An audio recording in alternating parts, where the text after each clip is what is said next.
Hi, class. I'm Dr. J, and today's conversation is going to be on the Civil War, also called the War Between the States.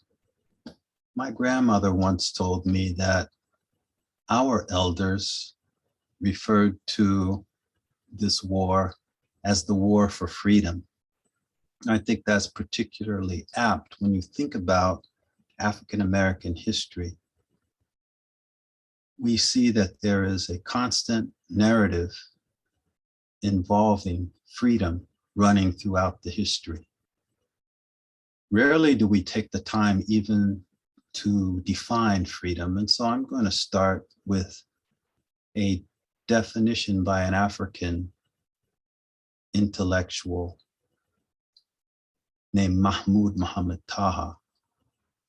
His definition is freedom is to think what you want, say what you think, and do what you say, with the provision that what you say is the truth, and what you say and you do does not harm other people. That is a functional, operational definition of freedom straight out of Africa. In terms of the war for freedom, let's start in 1820, pick up where we left off. That year, we know that Thomas Jefferson wrote a letter to John Holmes speaking about the Missouri Compromise of 1820. And he said to him that we currently have the wolf by the ears. We can neither let it go, nor can we hold on. To let it go is just. To hold on is self-preservation. In that year, that conversation was about the trade-off between slave states and free states. Missouri came into the United States, was admitted as a slave state, and Maine was admitted as a free state to maintain this balance of power. Our country in 1820 was divided into slave and free. At the center of the issue was the issue of slavery, and the pressures of disunion were upon this nation.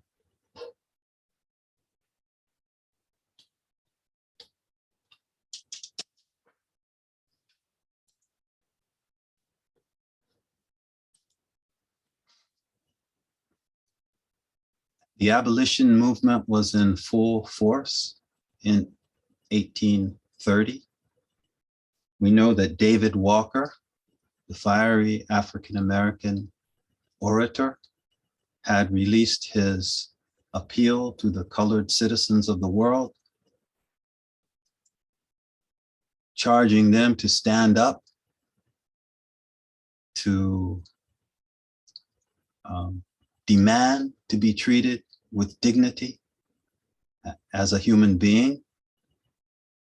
And these fiery words were being disseminated all throughout the country, and particularly in the southern states. Of course, it was dangerous to do so in the South, and David Walker died under mysterious circumstances. Some believe he was poisoned in 1830. Nat Turner's rebellion in 1831, the firebrand preacher who had visions of rising up and assuming the mantle of leadership of his people in a slave insurrection that would free his people and allow them to live with dignity in this land that they had helped build. Insurrection went on for 4 days. They were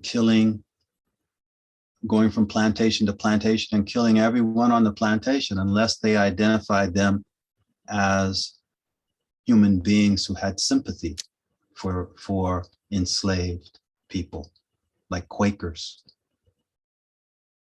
At that same time, you had abolitionists like William Lloyd Garrison publishing his newspaper and publishing the oratory of many African American and white American abolitionists who were speaking very strongly to the imperative of this nation,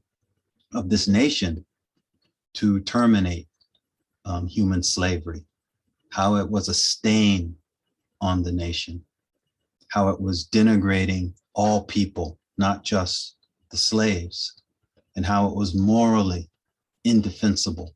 These were the arguments that were being made. These were arguments that were carried forward.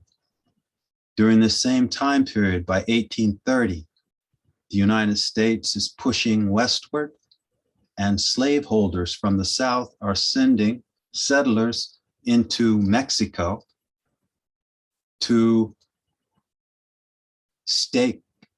to claim land so that the cotton planters in the South can extend westward on new land to grow cotton, which was a very profitable crop by this time.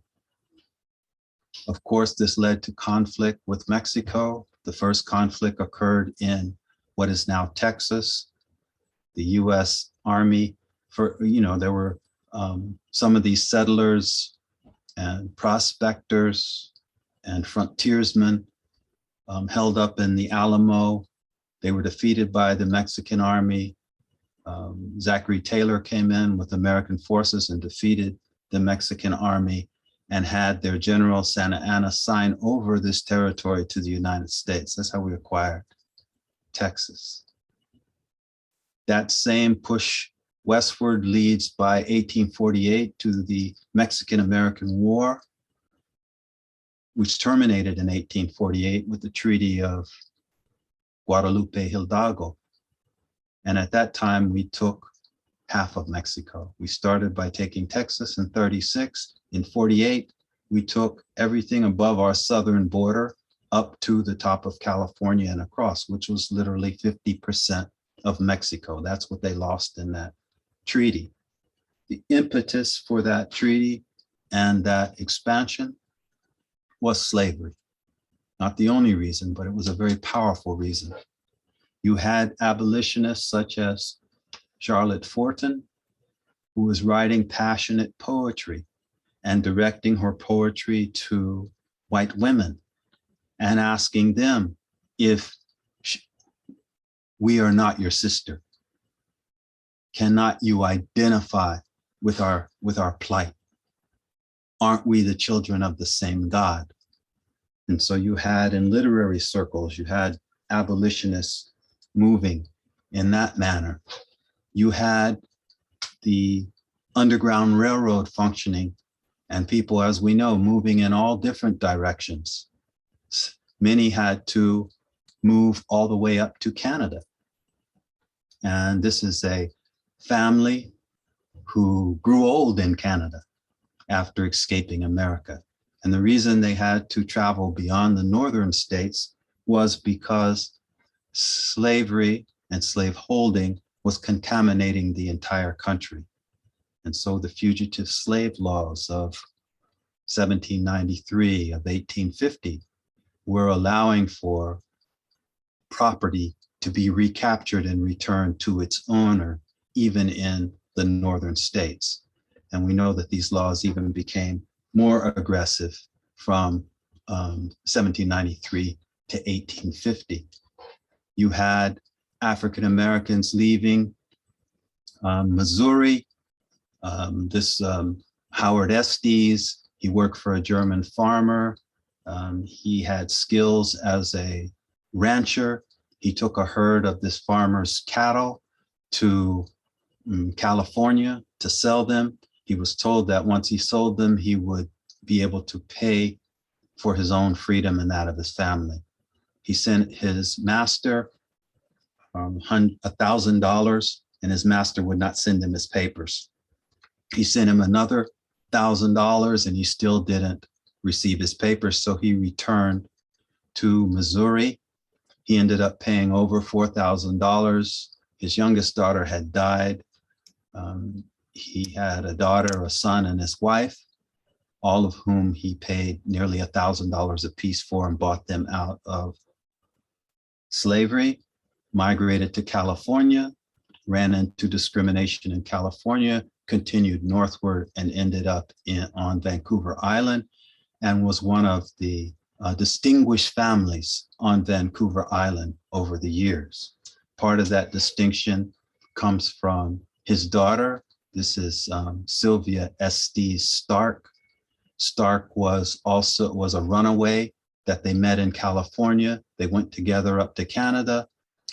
She ended up going to school and becoming one of the first teachers in Nanaimo in a place called Cedar. This family is found in museums in Canada, and they show what was possible if people could live outside of the grip of slavery. They could distinguish themselves, educate themselves, and thrive like any other group of people. They found that opportunity in Canada, but not in these United States. You had abolitionists of every ilk. You had writers, you had poets, you had orators, you had newspaper journalists and editors who were calling for the abolition of slavery. And this was a movement that was very powerful. Henry Thoreau, as an example, right, went to jail. He refused to pay his poll tax, stating that the poll tax is being used to perpetuate oppression, right? And he spoke very strongly about the need for people to stand for what is right. And if laws are unjust, then a person has no responsibility to adhere to those laws. In fact, he argued that is their responsibility to oppose those laws if they're unjust laws. And he identified anything to do with slavery as such a law. There were African Americans also who were taking similar stances to Thoreau at that time, like Charles Lennox Redmond, who even prior to Thoreau was making similar types of arguments that disobedience was the only way forward for African Americans. And he felt that he needed not pay taxes if he didn't have the same privileges in society as a white person who paid taxes. So this is part of the climate. It was a climate that was both grassroots, it was a climate that was literary, it was a climate that was intellectual, it was a climate, as we know, the abolitionist movement was multicultural. You had Black men and women, you had white men and women all involved in this movement. The Underground Railroad was in full force in the 1830s, right through the 1850s. And we've talked about earlier the directions, but you had people moving in all different directions. Essentially, people in the deep South would be heading into Mexico and some even to the Caribbean islands. And people in the upper South typically would head north. And increasingly, it was important to move through this network of with your conductor from station to station, and each station master would be responsible for making sure that you were safely conducted to the other station. So this whole metaphor of a railroad was at work, and people were being saved from the brutality of slavery. And in many cases, particularly after 1850, the only place to be safe was to leave the country. The Fugitive Slave Act created that climate. It created outrage on the part of abolitionists and many Northern citizens who didn't like the idea that they were forced to be deputized, right? And that they had to assist slave catchers in returning human beings to a state of slavery. That was abhorrent to many people, not just the abolitionists, that they were forced to do that by law. And that's what the Fugitive Slave Act of 1850 insisted on. So you had people running for their lives, you had rewards out for them, you had many men in the South, because remember, the slave catchers are the slave owners are a small percentage, and those with the wherewithal to spend large sums of money, like $150, multiply it by 20, right, to return a slave, right? That was a very small, minuscule population. So employment in the South was often tied up into slavery, but slave catching was one of the main things, and policing, being what they call paddy rollers, policing the highways and the roadways and the towns, to make sure that all of the Black people were in their place, doing what they were supposed to be doing, which was serving whites, laboring for whites, building the nation. So the Missouri Compromise did not work, as I said. By 1854, new territory came in. This Kansas and Nebraska was admitted as territory, and the Congress could not decide what to do with it. And so they left it up to the slave state interest and the free state interest to stake a claim. Whoever claimed territory, that territory would be according to their interest. If their interest was slavery, it would be a slave farm or a slave town. If it was free state, it would be a free farm or a free town. And that led to some severe fighting. The federal troops had to be sent in to put down the fighting that was going there, because there was a very aggressive move on the part of both slave owners and free staters, right, to stake their claim in Kansas, Nebraska. But this is the prelude to the war. This is what's happening. This is a nation being torn asunder over this issue.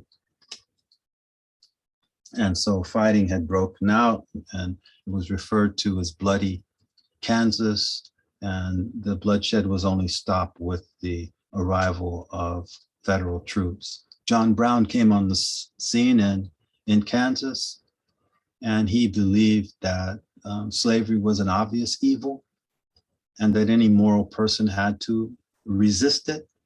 And talk was not sufficient. Arguments were not sufficient. Action was the only thing that was going to make a difference. And so he was trying to foster an insurrection in the South, but he started in Kansas fighting to preserve free territory from the slave interests in Kansas, Nebraska.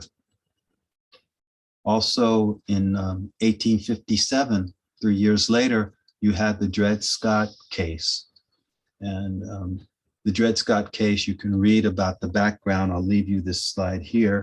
But to talk about it, basically you had a person who was enslaved in Missouri, and then his owner sold him, and Mr. Blow sold him to Dr. Emerson. Dr. Emerson was a surgeon in the Army. He then was transferred to Wisconsin, and Dred Scott and his wife and his children traveled from Missouri to Wisconsin with Dr. Emerson.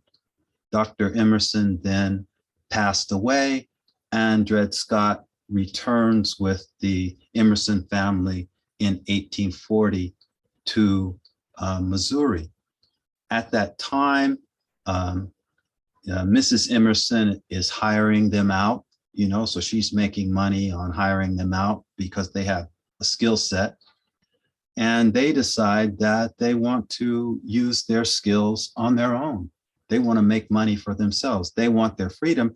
And so they know enough to make the argument that, one, they lived in the free state of what is now Minnesota. It was, I believe it's Minnesota. It was Wisconsin then. And because they lived in this free state, they were in fact free people because those states did not recognize slavery.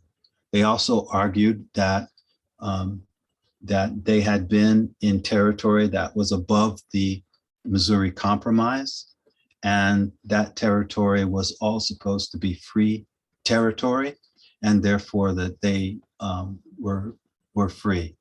And they won their case in the lower court, but as it went up to the Supreme Court, then things changed. One was the Supreme Court justices at that time were primarily Southerners. Southerners dominated Congress, Southerners dominated the presidency, Southerners dominated the Supreme Court. And one of the Chief Justice, I believe he was at the time, Justice Taney, it looks like Taney, but his name was Taney, Taney, made the arguments that Dred Scott was not free, that he was property, and as property, he had no rights that any white person had to recognize, that he's not a US citizen, he does not have liberties that are protected under the Constitution, and no Black has that status in the US Constitution. This is where Taney went.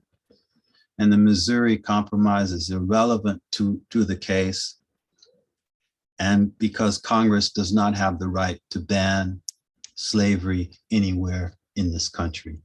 So basically this ruling in 1857 said that not only are slaves property, all Black people are property. None of them were intended to have the status of freedom in the Constitution, and slavery has a right to exist anywhere in the country. So this was an alarming ruling by the Supreme Court. It was, of course, consistent with their culture because they were predominantly Southerners. And just like Thomas Jefferson, his argument that we have to hold on to the wolf because it's our self-preservation if we let the wolf go, that proved to be a fallacious argument. Eventually, the wolf was let go of, and though the country had to shed bloodshed, the country still exists.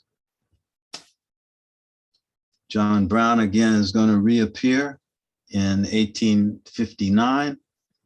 He has gone around and tried to get people to buy into his idea that something that must be done is a military action.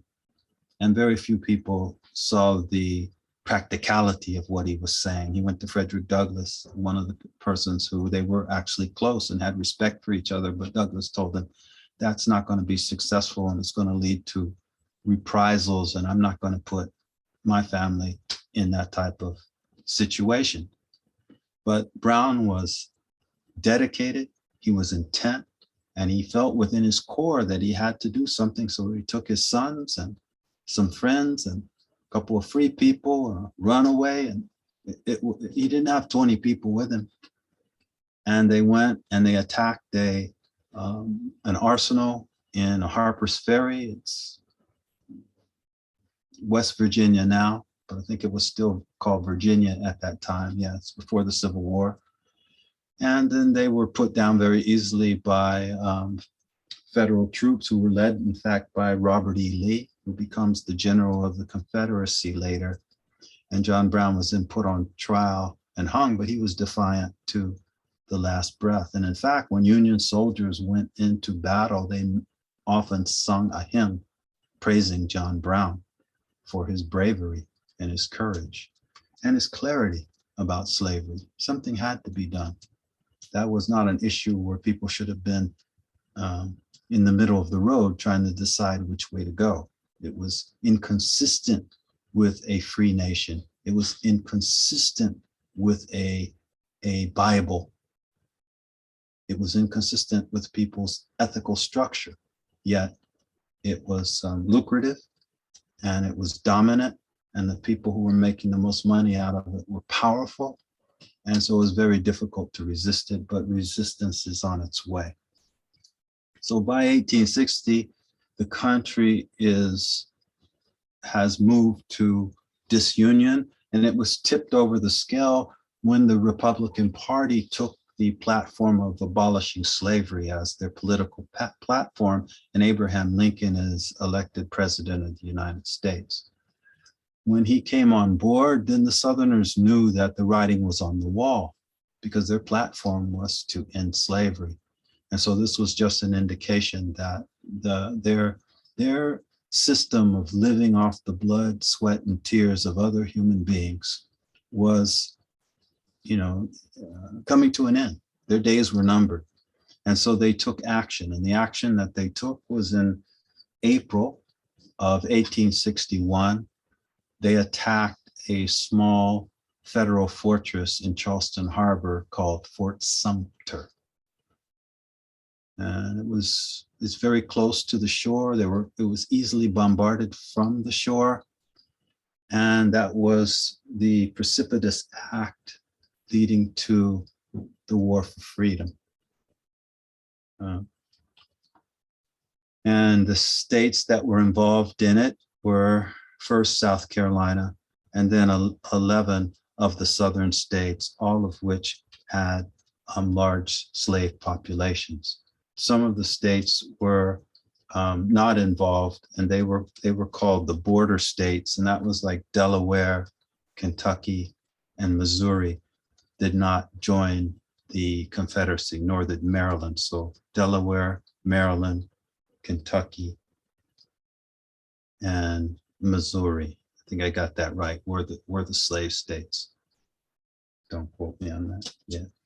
Anyway, January of 61 is when that, and I said in April,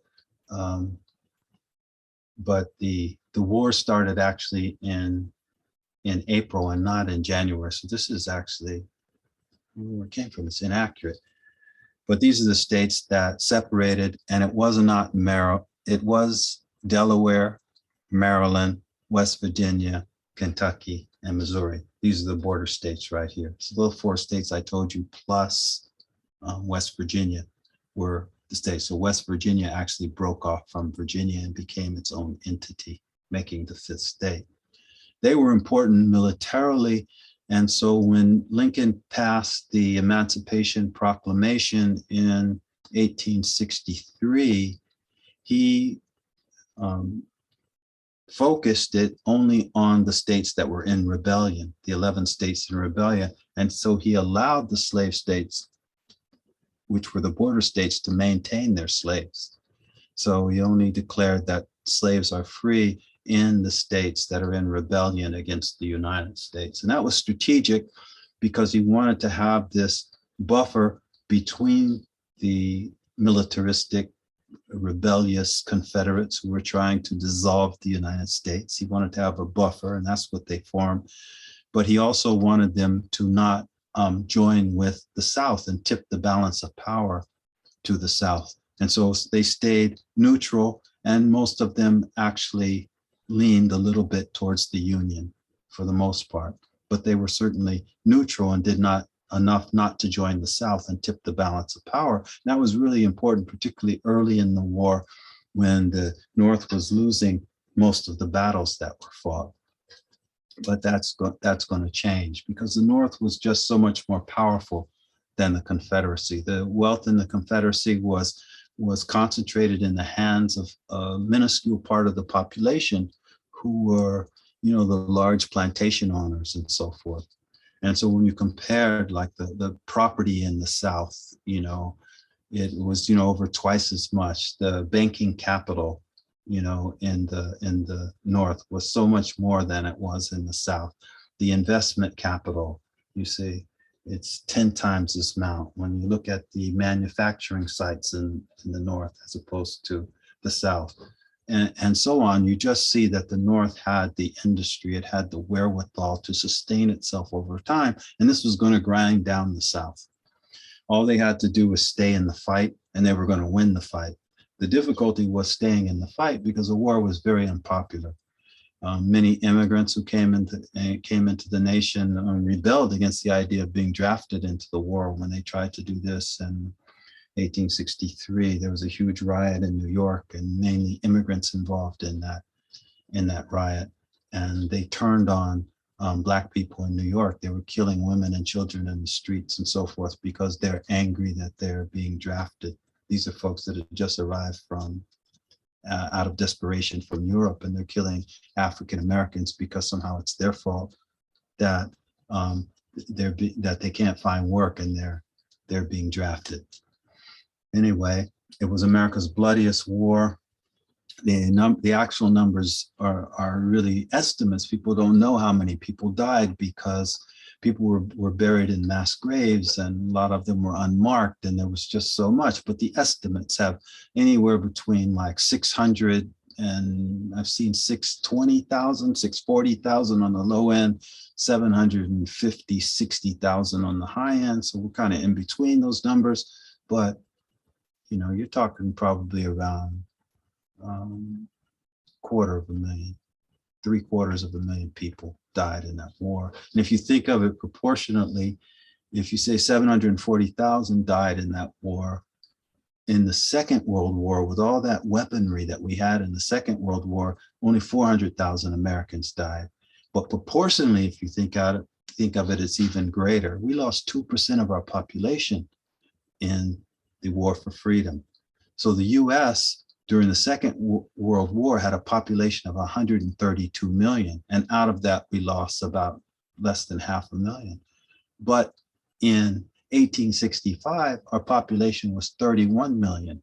And out of that, we lost almost 1 million. So you can see the percentage was much higher during the Civil War. Everybody knew someone who was killed in that war. And so it did tear the nation apart. Somebody always loses in a war, and it's usually the civilians. And so the South was devastated during that war. Most of the battles were fought in the South. And the last year and a half of the war was exclusively fought in cities in the South, or in and around cities in the South. And so some of their most prestigious cities were destroyed, firebombed, and so forth during the war. But it's a war that they started. It's a war that didn't need to be fought. It was a war that people had to understand that you cannot, as Lincoln said, you know, a nation divided cannot stand. He said, a house divided cannot stand. You cannot have both free and slave. One of them is going to have to dominate in order for the house to be maintained. And he did everything in his power to make sure that it was the free side of that equation and not the slave side of the equation that dominated. During the time, you had, you know, amazing things happening. Like one of the things, Mary Shad Carey, she's born to parents who were at one time enslaved and then were emancipated. And then she's raised, I believe, in Delaware. And then there was slavery in Delaware. Remember, it's like a border state. Then her family moves to Pennsylvania and she's educated, and there are Quakers involved in her education. She goes on to do many things. I mean, she was a feminist. She was an author. She was the first African-American woman who was a publisher in this country, and one of the few female publishers in the entire country. She was a suffragist, and so she went to Canada. She was an editor. She had her own newspaper. She was the editor of the Provincial Freeman, and that was an abolitionist newspaper that she was publishing in Canada. And so she was fabulous. During the Civil War, she comes back into the country, and she's the only female that was working as a recruiter. So she was going around to African Americans throughout the northern states and recruiting them into the army to fight to end slavery, to fight in this war for freedom. So she's a woman you need to know about. And during the war, you know, they have a breakdown of, you know, white troops and Black troops and so forth. I think what's important to understand, there were about 179,000 African Americans who fought in the army. And there were probably around another, the numbers differ. Some people say 18,000 sailors, and the high number is 30,000. But I think 18,000 they've pretty much identified, and so that's a safe number. So if you add the two together, 179,000 and 18,000, you could see that the African American participation in that war was quite significant. And not only was it significant in terms of number, but it was significant because these were people that had something to fight for. And all they needed to be was trained. And they were. And so this is a sailor who distinguished himself in battle. Many, of course, there was all kind of racism in the country at the time because slavery is going to create racism, right, to justify itself. And so a lot of African Americans were forced into, they call them mess roles in the military. So they're really just serving people. They're in the batteries where they're handling munitions and that type of thing, very dangerous jobs. They're doing cleanup jobs, latrines and that type of things. They're building and so forth.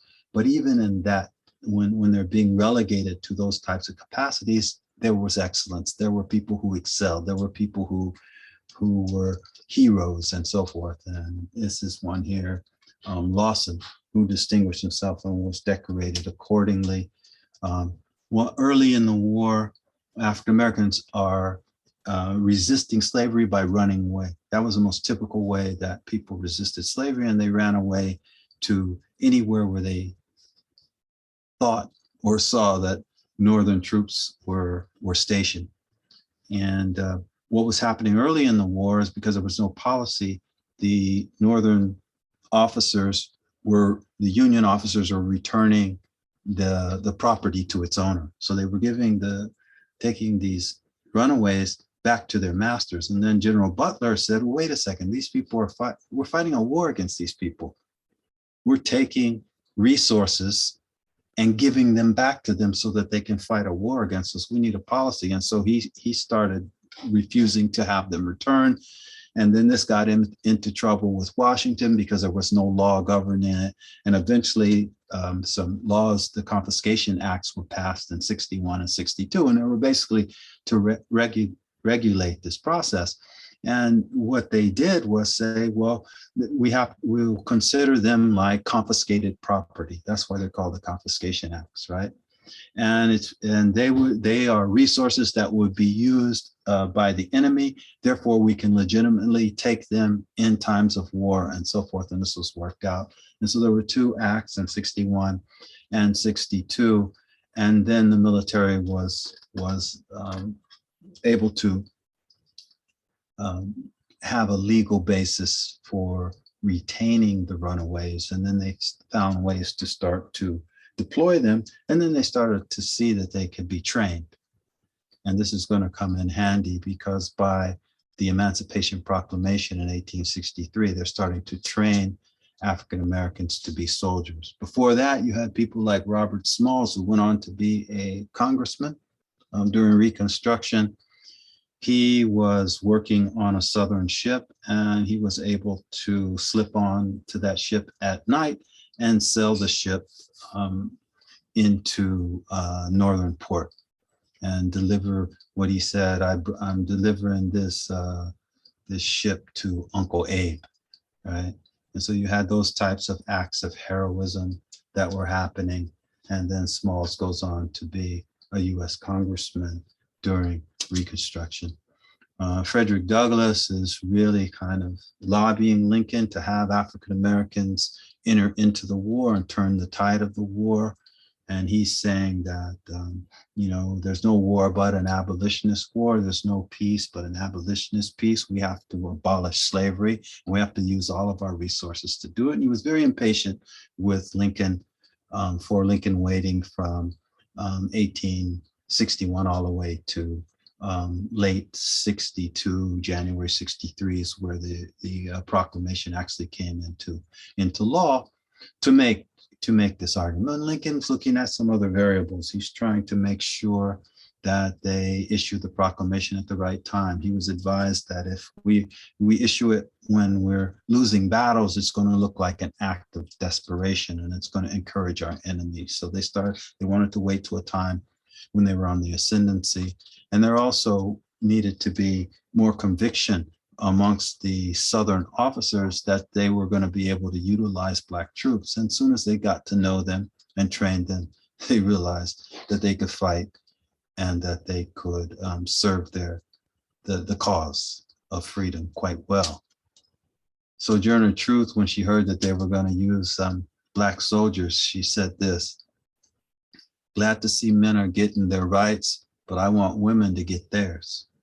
So still, this is a thing going on. And this is, I'm thinking back to Mary Shad Carey as well. You know, when they passed the 15th Amendment, she praised the 15th Amendment, giving the vote to Black men, but she criticized it for not giving the vote to Black women. And so you've got this intersectionality going on with these women back then. You know, they said we can fight on both those fronts. We fight against the evil of slavery, but wait a second, there's also something out here called patriarchy that has to end as well. So Sojourner spoke to it. And then in terms of Black people going in the war, she said the niggas always have to clean up after white folks. So now you're going into the war to clean up this mess that you made of the war. And it's true, with the surge of African Americans going in there, over 200,000 of them, going into the war, it helped to turn the tide of the war. It was just not only folks that were really, numerically powerful, you know, you got 200,000 people, but once they were in there, they also were so highly motivated, right, to fight.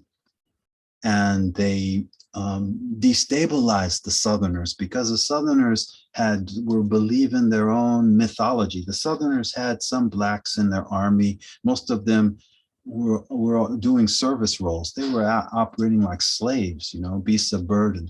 They weren't real soldiers. There were a few that, you know, fought at times, but they were not really using Blacks as soldiers because they couldn't, because their whole ideology was that Black people were inferior and didn't have the capacity to perform as a soldier. It's too complicated of a task for them. That was their ideology. That's what allowed them to justify slavery. But when they came in the North were saying, well, let's see what you can do. Show us what you can do. And then it was based kind of off of merit, and they proved themselves on the battlefield. Many were decorated, like Williams Matthews and so forth. You had volunteers, you had regular army, and so forth. All of them fought under that were not volunteers, fought under the USCT, United States Colored Troops. Some were fought under the designation of being contraband, and so you had, in addition to the troops, you also had Blacks that were used as like policemen, and they were in the contraband units. And so they were dressed in blue, but they would have on like light colored pants, sometimes orange and so forth, to distinguish themselves between the other soldiers. And you could tell that this group right here, it's pretty much, you know, they're not decorated. They don't have soldier insignia on it. So they're contraband. You see how they're wearing their caps, right? However they want to wear them. You know, this is not how soldiers deport, right?